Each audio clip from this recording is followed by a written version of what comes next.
क्या sperm count जब zero हो किसी भी हालत में वो बढ़ सकता है ज़ीरो होने पे? इंसान का जो स्पर्म काउंट है ना, वो एक फिक्स नहीं रहता है। उसके नीचे की मात्रा 0 है और ऊपर की 200 मिलियन भी हो सकती है। जहाँ पे आपका रहन सहन, आप क्या खा रहे हैं, आप क्या पी रहे हैं, आपकी एक्सरसाइज, आपकी mental health, all of it is important. अगर एक दंपति को 1 साल के भीतर जब वो ट्राई कर रहे हैं बच्चे के लिए और उनको शिशु नहीं होता है, तो तब हम कहते हैं कि उनको कोई फर्टिलिटी की प्रॉब्लम हो सकती है। और अगर 1 साल के अंदर किसी कारण से आपको प्रेगनेंसी नहीं होती है, डू कंसल्ट ए डॉक्टर। हमारा बिरला फर्टिलिटी एंड आईवीएफ में ये वादा है कि हमारे प्राइसेस सबसे अफोर्डेबल हैं। और एक और चीज़ देखी गई है फर्टिलिटी ट्रीटमेंट में कि बड़े सारे हिडन चार्जेस होते हैं। अच्छी medical care, reliable medical care की बहुत कमी है। आखिर ये मसला क्यों बढ़ता जा रहा है ये फर्टिलिटी का? पहले के मुकाबले अब ये चीज़ें कुछ ज़्यादा ही सुनने को मिल रही है। देखिए, एक तरह से अच्छा है कि सुनने को मिल रही है, क्योंकि पहले भी ये समस्या थी लेकिन सुनने को कम मिलती थी। लेकिन आपका कहना सही है, पिछले कई वर्षों में, और सिर्फ हिंदुस्तान में नहीं, बाहर भी ये मसला बढ़ता जा रहा है। उसके कई कारण हैं। हमारी लाइफस्टाइल चॉइसेस, हमारे खाने पीने की चॉइसेस, स्मोकिंग, अल्कोहल, ये सब फैक्टर कंट्रीब्यूट करता है इसको। लोग देर से शादी कर रहे हैं और देर से कंसीव करने की कोशिश कर रहे हैं, उसका भी वो भी कारण है। प्लस लोगों का स्ट्रेस लेवल बढ़ा हुआ है, उससे भी ये समस्या बढ़ती है। एंड लास्टली इन्वायरमेंटल फैक्टर्स भी है, पोल्यूशन बढ़ रहा है, वो सब कंट्रीब्यूट करता है फर्टिलिटी प्रॉब्लम्स की तरफ। एंड इसलिए आप देख रहे हैं कि इसका इंसिडेंस बढ़ रहा है। बट अच्छी बात यह है कि लोग अब थोड़ा बात करना शुरू कर रहे हैं। अच्छी बात ये भी है कि अब सहूलियत है इसके इलाज के लिए, और इसका समाधान भी आसान है। डॉक्टर साहब, आमतौर पे जब भी किसी फैमिली में शादी होने के बाद बच्चे नहीं होते हैं, फ़ौरन लोग कहते हैं यूवी का टेस्ट करा लो। ये सोच बहुत पहले से है और अब भी है। क्या ये सोच सही है कि पहले औरत का ही टेस्ट होना चाहिए? बिल्कुल नहीं। मैं आपके साथ बिल्कुल भी सहमत नहीं हूँ कि पहले इस तरह का जांच होना चाहिए। जैसे मैंने आपको बताया, जैसे आप जानते भी हैं कि एक आदमी और एक स्त्री में इक्वल संभावना है कि उनका बच्चा ना हो, अगर प्रॉब्लम होती है तो। आई थिंक जब भी किसी को बच्चा नहीं हो रहा होता है, इज़ वेरी इंपॉर्टेंट कि हम लोग एक आदमी का भी जांच साथ में करें। And in fact I feel कि आदमी का जांच पहले करना चाहिए। सर, आजकल एक चीज़ बहुत कॉमन हो गई है, स्पर्म काउंट ज़ीरो। इसकी क्या वजह है? ये नील शुक्राणु इज़ अ टर्म हम पढ़ते हैं, जगह जगह पर लिखा रहता है। तो स्पर्म काउंट 0 मतलब जब उसकी किसी भी आदमी के अंदर स्पर्म्स नहीं बनते हैं। ये कोई नई चीज़ नहीं है, ये तकरीबन 10% लोगों में होती है जो हमारे पास इलाज के लिए आते हैं। सर, आजकल ये कुछ ज़्यादा ही सुनने में आ रहा है। बिकॉज जागरूकता बढ़ रही है। आपके ज़रिए जब ये बात हर तरफ जाएगी तो जागरूकता बढ़ेगी। प्रेस इसमें इंटरेस्ट ले रहा है, मीडिया इसके अंदर बात कर रहा है, और सोशल मीडिया आने के बाद में जो दंपति हैं जिनको तकलीफ़ हो रही है, they are consulting people, they are YouTube videos हैं, सोशल मीडियाज़ है, इंस्टाग्राम है, हर जगह इसकी बात होती है।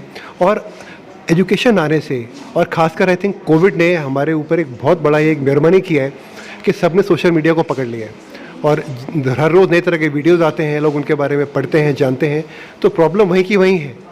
ये नंबर 10% का पहले भी था, अभी भी इतना ही है, बट हमारी जागरूकता बढ़ने के कारण से इसके बारे में हम ज़रा बात कर रहे हैं।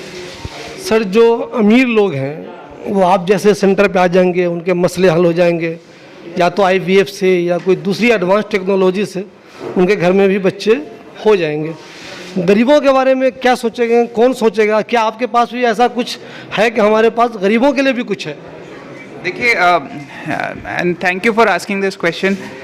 सबसे पहले चाहे गरीब हो चाहे अमीर, हर एक का हक है अच्छी चिकित्सा पाना, अच्छी केयर पाना, एंड वो हमारे लिए सबसे इम्पॉर्टेंट है। एंड इसलिए हम फोकस करते हैं कि आपको बेहतर साइंस मिले ताकि बेहतर सक्सेस रेट मिल पाए। इस सब को एक तरफ रखते हुए और इसको इंश्योर करते हुए हमारा बिरला फर्टिलिटी एंड आईवीएफ में ये वादा है कि हमारे प्राइसेस सबसे अफोर्डेबल हैं। और एक और चीज़ देखी गई है फर्टिलिटी ट्रीटमेंट में कि बड़े सारे हिडन चार्जेस होते हैं। आपको पैकेज एक बताया जाता है, लेकिन जब तक आपका फाइनली खर्चा होता है तब तक बहुत कुछ आपकी जेब से चला जाता है। हमारे पैकेजेस में ज़ीरो हिडन चार्जेस हैं. That is a commitment that we bring in. So our pricing is affordable and transparent, and that is our commitment to the population here. Sir ये नॉर्मल प्राइसिंग क्या है, शुरुआत क्या है इसकी और आखिर तक कहाँ तक ये जा सकता है? देखिए, एग्जैक्ट प्राइस बताना इस मंच पे मुश्किल है क्योंकि हर दंपति अलग होता है, उनकी ज़रूरत अलग होती है. आप अगर एक तकलीफ़ से आ रहे हैं, आपको 4 दवाइयाँ से आपको सक्सेस मिल सकती है, कहीं पे 5 लग सकती है, कहीं 3. सो मैं आप लोगों से इनकरेज करूंगा और आपके माध्यम से कि अगर आपको तकलीफ़ है, आप आके हमारे डॉक्टरों से मिलें और वो आपको बताएंगे कि एग्जैक्टली क्या प्राइस है. सर आमतौर पे मेडिकल पेशा के बारे में कहा जाता है कि वो लूटने का एक वो है, और यहाँ जो है बच्चा होने का मामला है तो और बहुत सीरियस इशू है. ऐसे में अक्सर सुनने को आती है बात कि लोग अमीरों को भी और गरीबों को भी बिल्कुल लूट लेते हैं इस मामले में, चूँकि उन्हें तो हर हाल में बच्चा चाहिए. इस बारे में क्या कहेंगे? आपको क्या लगता है ऐसा होता है? आपकी धारणा क्या है कि मैं थोड़ा सा इस बात को, मैं आपकी बात को थोड़ा डिफ़र करूंगा कि जो डॉक्टर्स होते हैं, डॉक्टर्स आई थिंक वो दिल से इलाज करते हैं, और बिरला फर्टिलिटी और आईवीएफ का जो बेसिक कॉन्सेप्ट है ऑल हार्ट ऑल साइंस, हम जो भी करेंगे दिल से करेंगे, बेहतरीन टेक्नोलॉजी का इस्तेमाल करेंगे. और वो टेक्नोलॉजी चाहे एक दंपति हमारे पास बाहर देश से आता है या एक बहन हमारे पास एक गांव से आती है, same technology will be use for her, and that is the basic forte of Birla fertility and IVF. And I promise you, we both are here that ये बहुत ही एक ट्रांसपेरेंट सी सोसाइटी हो चुकी है. कैसे लूट सकते हैं और क्यों लूटेंगे? और इसमें मैं एक चीज़ और ऐड करूँगा. हम बिरला ग्रुप का पार्ट है, सीके बिरला ग्रुप के. लगभग 150 से ज़्यादा वर्षों से हम भरोसे के प्रतीक हैं. सिर्फ हेल्थ केयर में ही हम पिछले 50 साल से उत्कृष्ट सेवाएं दे रहे हैं, ना केवल यहाँ ईस्ट इंडिया में, नॉर्थ इंडिया में, अलग अलग पार्ट्स में. और हमारे लिए हेल्थ केयर में होना हमारा it is our way of serving the communities we work with.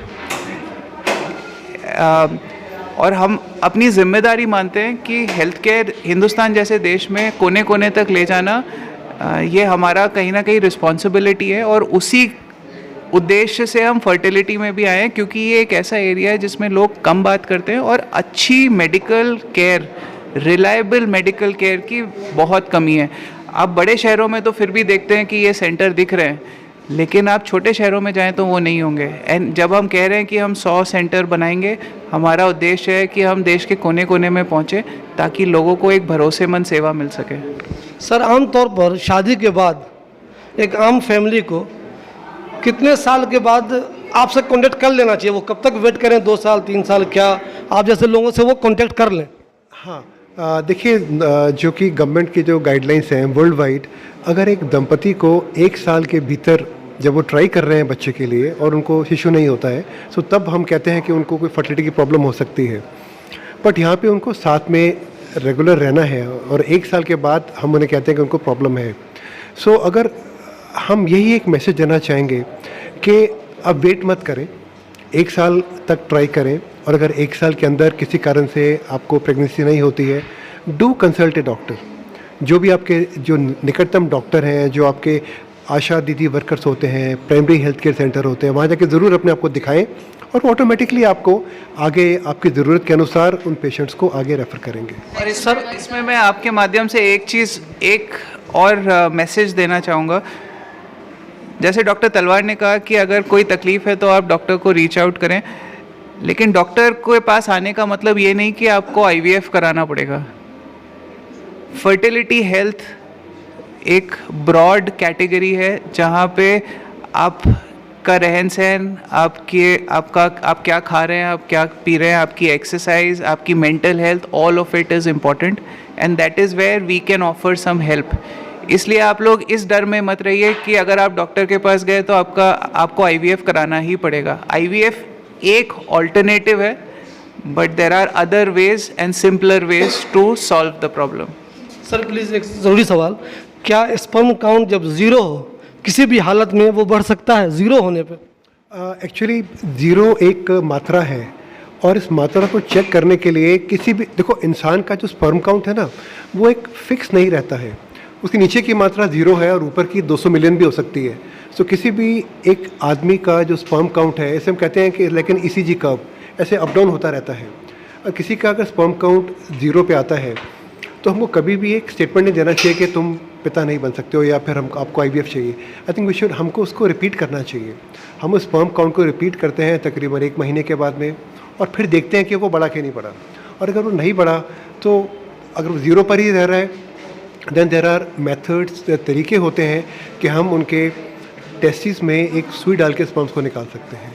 पर 0 स्पर्म काउंट अगर कंफर्म्ड होता है किसी कारण से, कंफर्म कर लेते हैं तो बढ़ता नहीं है, वो 0 ही रहता है, परंतु उसके बॉडी में स्पर्म्स बनते होंगे।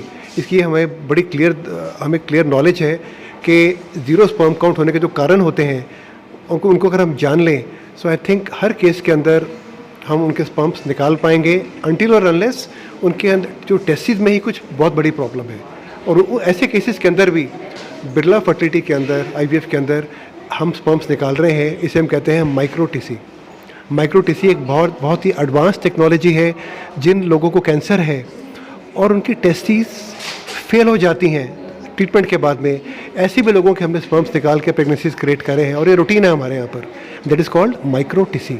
सर प्लीज़ एक आखिरी सवाल, जो नीम हकीम अपना पर्चा बांटते रहते हैं, जो क्वैक होते हैं, अक्सर वो बंगाली डॉक्टर लोग कि बांझ दंपति हमसे मिले, लोगों का उन जैसे लोगों से होशियार रहने के लिए क्या कहना चाहिए? देखो, आप देखेंगे खूब सारे टेंट लगे रहते हैं, वो नीम हकीम पाठक जी, खूब ऐड मिलेंगे आपको, सेक्सोलॉजिस्ट मिलेंगे आपको, ओम प्रकाश जी, ऐड देखते रहते हैं हम लोग, और सोने के चूरन, सोने के भस्म सबको देते रहते हैं। आई थिंक समय के साथ हम सब बदलेंगे, समय के साथ हम सब इवॉल्व हो रहे हैं, और हमें यहाँ पे ज़रूरत आपकी है। संदेश आपको देना है, और वो संदेश है जागरूकता क्रिएट करना, आपको बताना कि हम ये नहीं बोलेंगे कि नीम हकीम ख़राब हैं, क्या हैं, उनके बारे में हम कमेंट नहीं करेंगे, बट उन्हें बताना कि लोगों के पास बहुत वर्ल्ड क्लास IVF सेंटर्स बन रहे हैं, डॉक्टर्स हैं, वो कहीं भी दिखाएं, पर एक बार अच्छे क्लिनिक में आके ज़रूर अपना एक वार्तालाप करें और अपना ट्रीटमेंट लें। मैं तो ये कहूँगा, आज हम लोग ब्लेस्ड हैं कि इतनी इन्फॉर्मेशन अवेलेबल है। मैं सबसे आपके माध्यम से कहूँगा कि प्लीज़ इसके बारे में पढ़िए और सही इन्फॉर्मेशन लीजिए और फिर एक्ट करिए। इससे पहले कि आप किसी के पास जाएं, चाहे वो नीम हकीम हो, चाहे वो बड़ा सेंटर हो।